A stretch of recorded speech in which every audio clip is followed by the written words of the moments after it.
He may have been born in Britain, but now his heart is America's.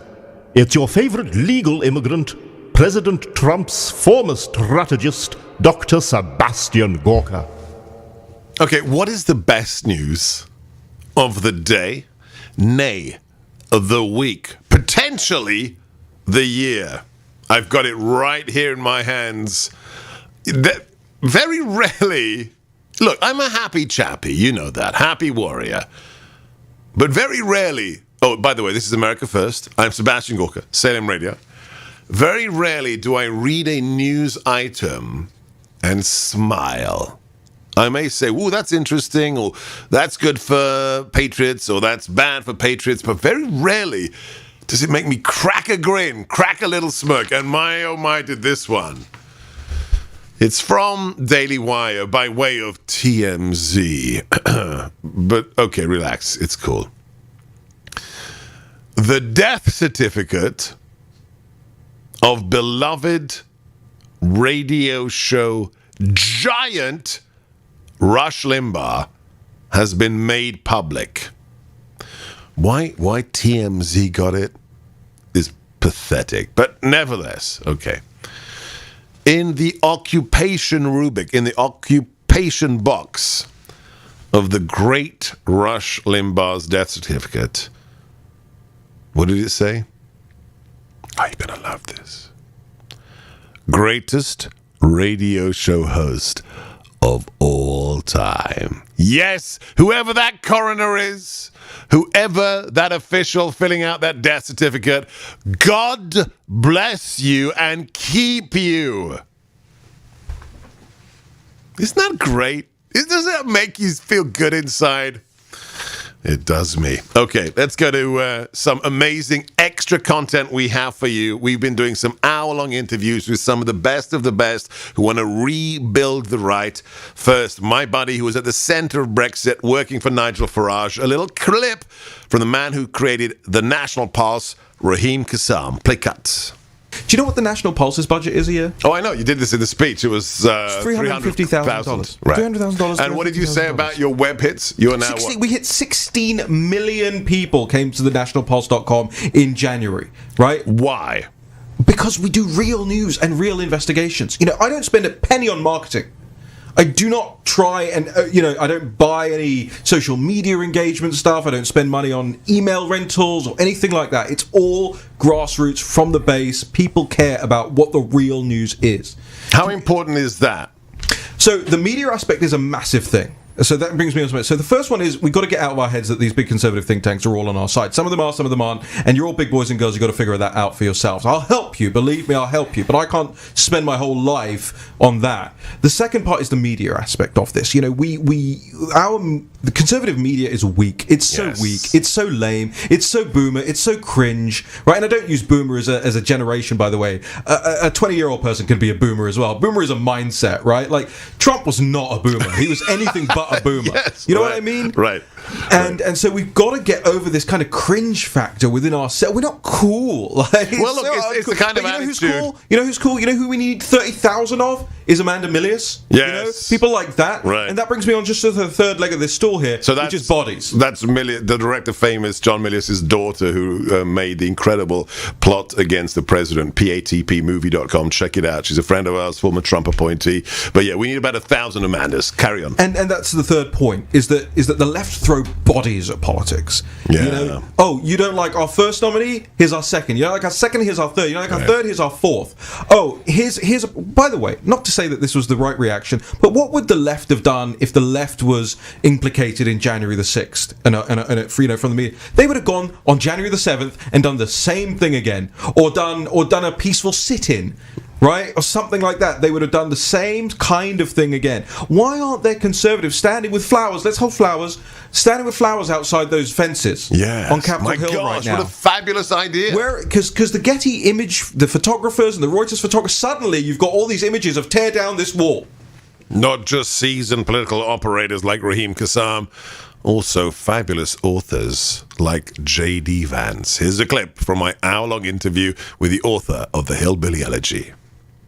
Do you see people who, on the conservative side, are doing the requisite heavy lifting philosophically to redefine a post-conservatism Inc. conservative movement?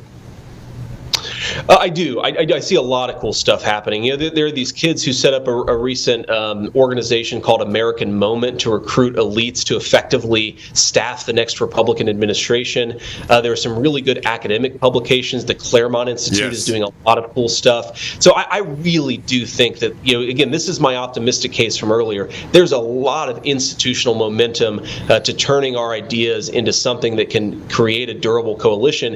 And the last point I'd make on that is we actually have the voters with us. If you look at where Donald Trump's support came from in both 2016 and 2020, this is becoming a broader-based working and middle-class party. That's where you want to be. That was the coalition that allowed the Democrats to run the country for 30 years, from the 30s to the 60s. We have that coalition if we have leaders who are willing to actually step up and offer to lead it. Because it's in contrast to the bi-coastal, middle-class, upper-class elite that supports the Democrats? Is that what you're saying? That's absolutely right. I don't think that anybody has put together a national coalition that's oriented around coastal professional class lunatics. And you see it in the identity politics stuff. There's this really interesting interview I'd point you to by this guy named David Shore. Seb, I'll send it to you offline. But the basic argument he makes is that upper-class professional liberals are the most ideological people in the country, and when you've got a party that's led by those people, you can't talk to normal, ordinary people. Just there's like a rhetorical block, there's a policy block between that coalition and a broad coalition that can win and govern for the next 30 years. And we've got the broad coalition. We just have to not be ashamed of it, first of all, and be willing to actually lead it and be proud of it and take it forward. Well, I think you made that point earlier. If you think the ordinary people, quote unquote, are dumb and racist, then you're not going to communicate with them. That prejudice is going to obviate any discussion with them. Okay, last two questions. Is there anything you're working on? What can we expect? I'm sure there's a lot of people excited about the next J.D. Vance project. Is there anything you could share with us? I'm continuing to focus on, running the business here in Ohio. We've got a venture capital firm that we're very proud of. Just took an agricultural technology company from Eastern Kentucky public about a month ago. So continue to work on that stuff. And I think I'll continue to lend my voice to talk about these issues that matter, to write on stuff that makes sure that we're not going backwards in the conservative movement. That's really my focus in politics, is to make sure that we're not going back to the way things were. We're learning the lessons of the last 4 years and advancing them into the next 10. So that's the Naria company, correct? That's right. That's Naria. Naria. Thank you. Yep. All right, last question.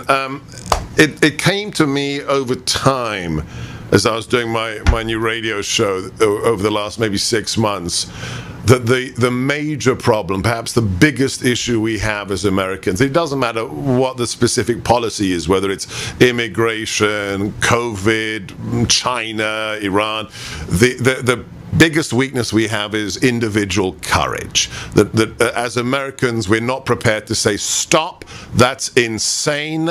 Just because the elite's been doing it that way for 20 years does not mean it's the right way to do it. The fear of putting your head above the parapet on social media or at the local barbecue has us cowed as a nation, which is very peculiar given our history and our revolutionary birth. You're a man who's out there. You've put your name to your stance, to your views. You're doing this right now in front of millions of Americans, talking about your political proclivities. Do you have a message to those out there? And I know there's lots of them, because they text me, they DM me, who are intimidated. What's your message to them, J.D.? I know it's easy. You're a Marine. Once a Marine, always a Marine. What is your message to the average Joe, hasn't worn the cloth of the Republic, but who really feels that the hammer might be just around the corner? Yeah, I think a couple of things. Look, obviously everybody's circumstance is particular, and you've got to be smart about this stuff. But two points of advice I'd offer. First is that you're going to get criticized when you speak up. and it always is not as bad as you think it's going to be. Yes. It always goes away quicker than you think it's going to be. After these people fundamentally are lazy and they're not that interesting. So after a few days of trying to cancel you, eventually they just stop. The second point is just the country's worth fighting for, and if we're going to fight for it, we have to be willing to say controversial things. So it may be hard, but it's worthwhile. And when you're doing something that's worthwhile, it's always good to remind yourself of that fact. Courage, I think, comes from not being afraid, but from doing things that are worthwhile in the face of fear. Former Marine, incredibly successful author, a man who now supports President Trump. If 3 hours of radio isn't enough, check out our long-form interviews on our YouTube channel and rumble.com/sebgorka.com. Back with your calls here on America First. Sam in Florida, Kim in San Francisco. Stay on the line.